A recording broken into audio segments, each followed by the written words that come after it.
If I had a nickel for every time a French development studio named Cyanide made a sports strategy video game based on an Orcs and Elves fantasy version of American football, where you develop a team of various players and unique all-stars that gain experience by crippling their opponents, bribing referees, throwing fireballs, stomping on downed players, getting attacked by rabid fans storming the pitch in a gladiatorial spectator sport where getting the ball to the end zone is only secondary to chaos and violence, all accentuated by color commentary provided by a pair of dysfunctional enthusiasts. Medical reports stated that cerebral hemorrhages were less frequent in Blood Bowl players.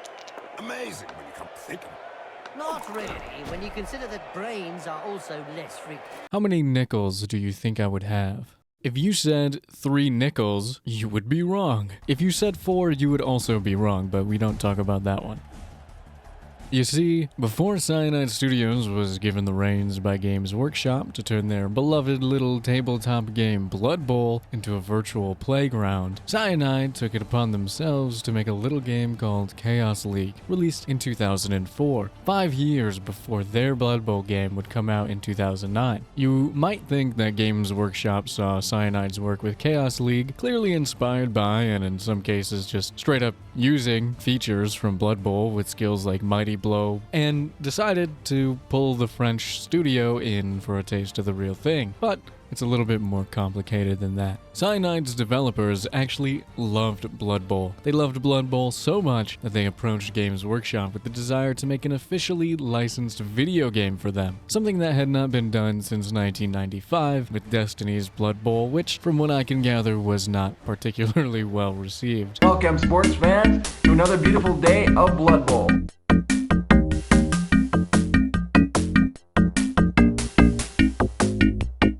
They were told no, and honestly, it's not hard to see why. To this day, the vast majority of Cyanide's game dev catalog is actually racing games.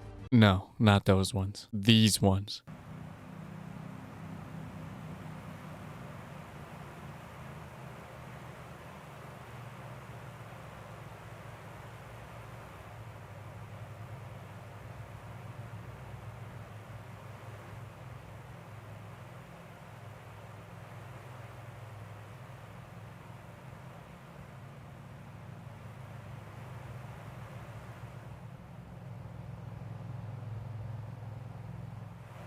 French bicycle racing games. Tour de France and Cycling Manager. And if it's not cycling, it's horses, or NFL head coach, or chef life.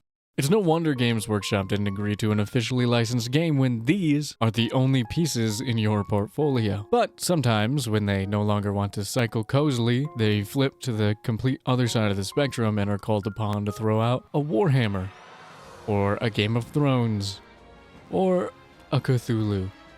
It's very fascinating to me that you can have two completely different, vaguely European guys look at each other and say, "Man, I love Cyanide Studios," and then give each other this look when one says Pro Cycling Manager 2019 and the other says Styx, Master of Darkness. And sometimes those two guys are the same guy, fighting within himself. Inside you are two vaguely European guys. Much to think about. Where a normal studio would hear, "No, you cannot make an official adaptation of our beloved board game, go back to sucking Lance Armstrong's ball," and say, "Oh, okay, we'll move on to our next idea." The Cyanide team heard that and said, "Oh, okay, we'll just do it unofficially then." And then they did. And they made Chaos League. Yes, they did get sued and settled for an as of yet undisclosed sum. No, you cannot purchase Chaos League from any official source. Yes, they did somehow get hired to make the official adaptation as part of or in conjunction with the aforementioned settlement. They straight up pulled a young hacker gets found out by the government and is given a slap on the wrist and a badge move. And I think that's hilarious. 2004, Chaos League. 2005, Sudden Death Chaos League expansion. 2006, sued, and then immediately hired to make Blood Bowl for real. Chaos League launched with 10 races: humans, dark elves, wood elves, dwarves, orcs, goblins, undead, barbarians, which are humans but naked, and praetorians. Humanoid wolves a la Romulus and Remus's weirdo bloodline or whatever, I don't really know. There's also the mercenaries, which allow you to pick and choose from all of the other races' weak little linemen. The sudden death expansion added gnomes, the damned, demons, aka chaos, aka not chaos, aka demons, aka damned, and Secturas, which are definitely not lizard men, but are lizard men. Sudden Death also adds new player types, new unique star players for every faction, like 300 new spells and attacks or something crazy like that, new models and reskins for old ones, like making the Dark Elves version of the Ent purple to differentiate it from the filthy Wood Elves, which was not the case in the original game. Some UI tweaks, players aging over time, and the ability to throw hands with the ref, and bribe the ref, and kill the ref. I know a few players in the NBA who might like this expanded feature. I played a bit of the vanilla game to get a feel for it, but Sudden Death is the most complete version of the game, so the majority of my playtime was in this version. Don't worry though, there's not a story mode, so you're not missing anything by going straight to Sudden Death. That is, if you can figure out a way to play it. Before we get into the gameplay, I feel like it's my civic duty to say that this game is not the easiest to run. Not only can you not buy it outside of a reseller, i.e. some ancient nerd trolling on eBay, even if you do get a copy of the game on your hands, it comes with one of the worst DRM software in history, StarForce. A software that is known to degrade your disk drive's ability to function and weakens your operating system itself, or it would if it functioned on modern Windows OS, which it does not. In fact, people were already having trouble getting their StarForce protected games to run on Windows 7 in 2009, the same year that Blood Bowl came out. Anyway, it was so bad that StarForce themselves released software to remove their SDK from your computer. The problem with installing this game is that since StarForce will not actually install on Windows 10, StarForce cannot be removed from the game, because to uninstall something, you have to install it. But you can't play the game unless you install StarForce first, and you can't install StarForce, and it turns into a never-ending game of virtual chicken. And you can't just type in Chaos League no StarForce into Google and expect it to work. I had to do a lot of the legwork myself to get these games running, the original version of the game especially, and I do not recommend trying this stuff on your own unless you really, really want to play this game yourself, and also plan on picking up a new hobby just to make that happen. Also, the game only goes up to 1600 by 1024, which it would not normally be a problem, except it does that 2000s era PC game thing where it shoves everything to a different monitor, and if I click out of it, my computer tries to commit virtual seppuku. I couldn't get Windows borderless gaming to work either, so I played it like this. Now, actually starting the game up, two things immediately stood out to me. The gallery, a place where you can see all of the player types for each race, including star players. You can see all of the different individual animations that each unit has, and it's just a nice additional feature that gives the player a nice look behind the curtain while also serving as a kind of glossary should you need one. The second thing is cockroaches. In both versions of the game, nasty green fantasy roaches skitter across the screen. If you hover over them, a hammer icon appears, and if you click on them, they die. Okay, let's kill him. Let's kill this guy. Let's beat him to death with hammers. Not only do they splat across the Elden Scroll-like menu screen, a counter in the top right goes up. I do not want to talk about how much time I spent doing this. I legit turned down the game from 144Hz to 60Hz so I could kill with greater efficiency. Looking at this nasty affair immediately lets you know what kind of game you're about to get into, and is a great little touch that adds a whole lot to the overall presentation. Onto the gameplay, you might notice that there's a tutorial here. The thing about the tutorial here is that it sucks. This does not change when you get to Blood Bowl later down the line, but there is a difference. Blood Bowl, while not having a proper in-game tutorial, is based on a real-life game that people have been playing since 1986. It's based on real rule sets with real players who have played it for years and are now playing the digital adaptation, and as such, almost immediately started creating resources for players, both new and old, to learn about the game. Chaos League does not have any of that. Chaos League has a rule set that Cyanide just kind of made up one day, and sure, it's inspired by and based on Blood Bowl, but it's not Blood Bowl. There are no historic rule sets, there are no resources, and there are no players. Learning how to play this game felt like homework, and not in the fun Crusader Kings way that's logical and followable because there are words that I can read. Imagine doing homework, but it's contextless pictures that are connected to other contextless pictures, and you're just at home trying to push the buttons on a piece of paper, but nothing happens because you're alone in a room poking a piece of paper with your finger like an idiot.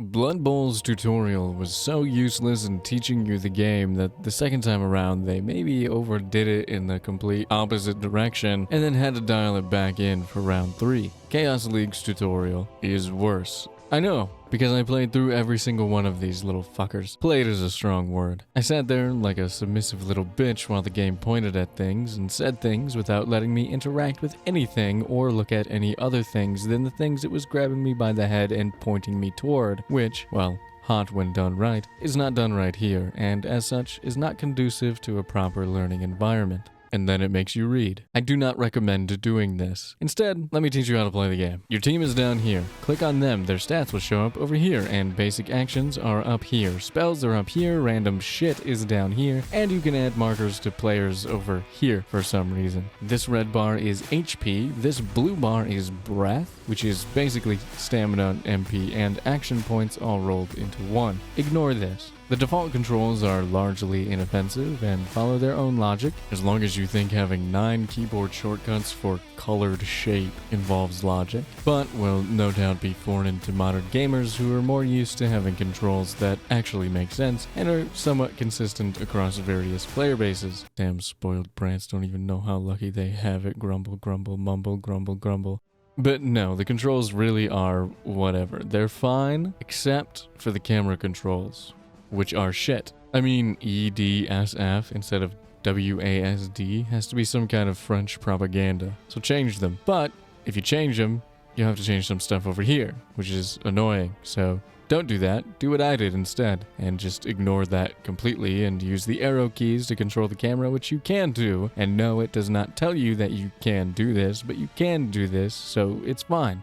The game's default mode is real-time strategy in sort of a clear evolutionary line to the Blitz mode in Blood Bowl 1, but you can also make it turn-based, kind of. It's not really that turn-based. Or you can play the game in a mode called Active Pause, which sounds scary, so don't do it. Or at least if you're playing this multiplayer like French God intended, don't do it. Fortunately, nobody has played the multiplayer for this game since the pre-release multiplayer demo tournament where real human persons won an NVIDIA FX 6800 or an NVIDIA FX 5950 Ultra or a remote-controlled tank plus goodie bags, okay. So play with Active Pause, who cares? You can do nasty tricks before a match the same way you can do inducements or buy busty beer babes before bowling blood. This is the ref, this is the pig, this is the ball, this is a mushroom, this is what the game looks like in real-time mode, this is what the game looks like in turn-based mode, and this is touchdown. Yes, the text does stay on the screen for an annoyingly long time. This is the next play with the other team taking the ball down the pitch. Watch how long it lasts.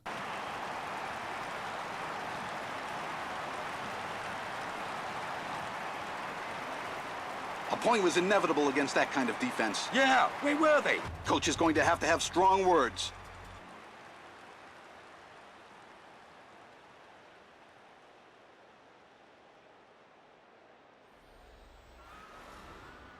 What I want to know is where the ref buys his clothes from. Ludicrous. Yes, he should be ashamed.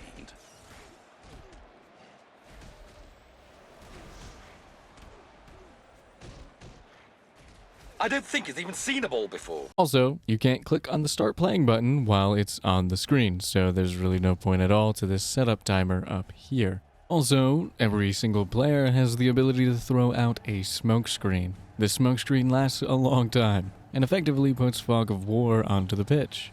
Imagine it's a Monday night. You've just got home from work after a 12-hour shift. You plop down on the couch, intent on winding down by watching your favorite team play a game of football on the telly, only to find out the field has been bombarded by military-grade smoke bombs and you can't see shit. This really is an RTS game. This is probably a good time to talk about the audio. The music and sound effects are both serviceable fantasy sports ball affairs for the most part, although to my ears a lot of the sounds of the game lack a certain amount of punch that I would want in my referee murder-based video game.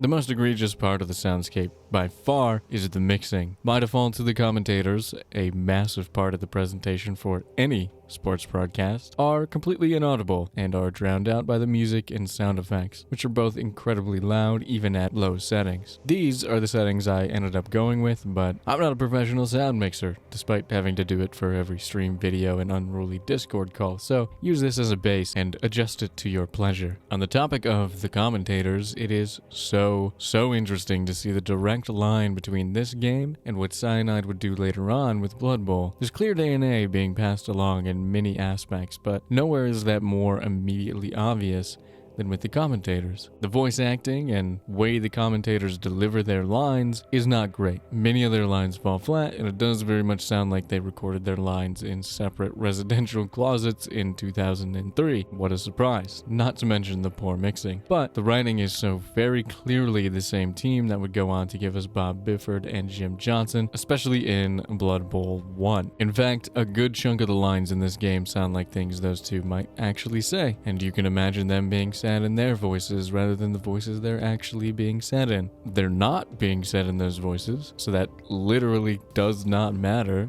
but it is interesting. The rest of the lines are all about objectifying women. Dear God, I don't think the camera has caught it, but a bear appears to have jumped on one of the cheerleaders. I know how the bear feels. I mean, poor girl. That being said, the commentator voices in Chaos League did grow on me as I played, but mostly in a not that good, but still a little endearing, but also still bad kind of way. Anyway, if it wasn't clear already from the footage playing in the background, I suck at this game. Looking it up on YouTube, there are match recordings from as long ago as 17 years and as recent as 5 years from what I could find, but I could not find a single video of this game in English. They're all in German, or Russian, or 2 frames per second. I did my best, but I am both lazy and stupid, so be nice to me. And if you can't do that, shut up.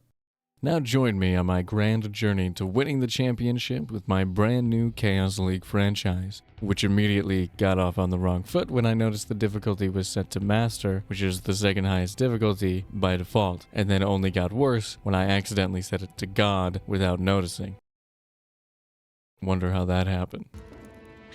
The kicker is that the game warns you that if you don't win at least 3 matches of the 10 that you play, you not only suck, but you actually owe the league. So let's try not to have that happen, shall we? I decided to go with a damned team because demons are cooler than gnomes. I picked this dude's face to be our logo because it's funny, joined a demonic clan, and then named the team after the most evil thing I could possibly think of: bureaucrats.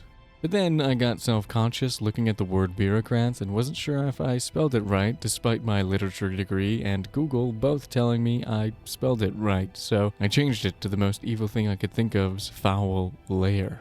Township Hall. I hired a bunch of players, but I didn't have enough players to play the game because the players I did hire were too expensive, so I fired a bunch of players and then hired new ones. This guy became Toledo for short, Ment became Meth, Istai became Astime, Deldenest became Dial-Up, and Vraid whatever the fuck became Vord King. Lena, Kid, L, HP, and Cock got to keep their names. Because yeah, this screen seems like formation setup, but I don't know how it works, so who cares? I purchased 3 referee bribes and 1 hooligans. I doped up meth because obviously, and then I got blinded by God as the match started. From what I hear, they've been at each other in the changing rooms. Always a good sign. Team's both strong. Should be a hard... And then my demons were blue. I did not make them blue. They were red in the menu, but now they are blue, and I respect their choices and right to bodily autonomy, I guess. And then the match started, and then I realized that it would be a very long road to the chip. I don't think he'll ever get up. Master power activating. He's going for it now. Better get out of the way or become a thin red mush. Touchdown! And that orc's hit real hard. Player lost his contact lenses. He's nose down on the ground constantly. We lost our first match 6-0. I forfeited 5 minutes in. If I played the whole thing, I probably would have lost 20-0 or more. I don't know. Either way, I was served some cool fantasy advertisements. I hate that I said it that way. Cool fantasy advertisements, and was left to reflect on my team's absence of identity, the failures of the coaching staff, and complete lack of overall talent and ability by our personnel. I rectified these issues by hiring 1 cheerleader. The second match I decided to play in its entirety with the hopes of overcoming my mental barriers, unlocking my players' potential as a development coach, and coming out the other side with a dub. My team entered the match with a growth mindset, fully intent on being better than they were the game prior, learning more by the second than they had mere moments before. They left the match dead. The game had barely started and already I had entered the neurodivergent mind palace known as desperately wishing I could be doing literally anything else, but especially opening virtual Pokemon cards.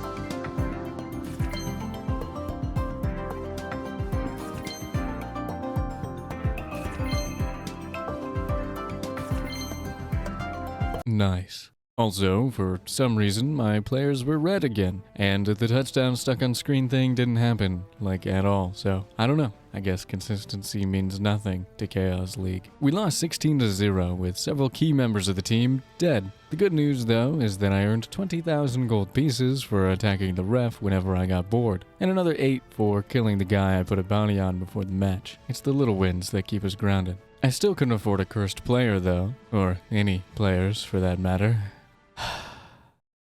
Alright, boys. I think we all know we've had a rough start to the season. Our play has been sloppy, and our opponents' front offices have all had a hard-on for stealing our playbooks. Point is, they've got our number. Our number, which is less than it used to be because half the team passed away during last week's game. In all honesty, it looks bad. And you know what? I won't lie to you, it is bad. But we're not gonna let that get us down, because that is not who we are. We are motherfucking Township Hall, home of the worst evils known and unknown to man. Our next match is the 3rd one of the season, and if we lose this, we're gonna owe that damn commissioner money we do not have. And by we, I mean you, cause that shit's coming out of your paychecks. And you don't want that shit coming out of your paychecks, do you, cock? I didn't think so. So we're gonna go out there, play our asses off, show the league we're not out of this yet, and fuck that rat bastard commissioner. Are you with me? And I can't play the next match because I don't have enough players, but I don't have enough money to hire new players. Shit. It's obvious that Chaos League has the makings of a quality, edgy fantasy sports ball Chaos Fest, but for all of its mechanics, for all of its real-time strateginess, and for all of its presentation prowess, is Chaos League actually fun to play? For me, the answer is no. The game has a pacing that was difficult for me to get the hang of. The players move slow, even when they're sprinting, but stuff happens fast. Game slow, but game fast. But game slow, but game also fast. I still don't know if I'm quite used to it, even after spending all this time with the game, but I do think if you are into more classic style RTS games, you might be into this. Imagine a slower Age of Empires. Imagine Empire Earth. Okay, maybe not that slow. Anyway, the game has a very anti-ADHD quality to it in the sense that things do happen quickly, but it feels slow. So I often found myself zoning out a la taking an online class with the camera off, and a second monitor and a phone and a cat readily accessible, and then getting touched down. I can see how the people who do enjoy this game would really enjoy this game, but for me personally, it hits harder as a piece of art that is more fulfilling to examine from afar than it is to interact with in any meaningful way. But I do love killing roaches.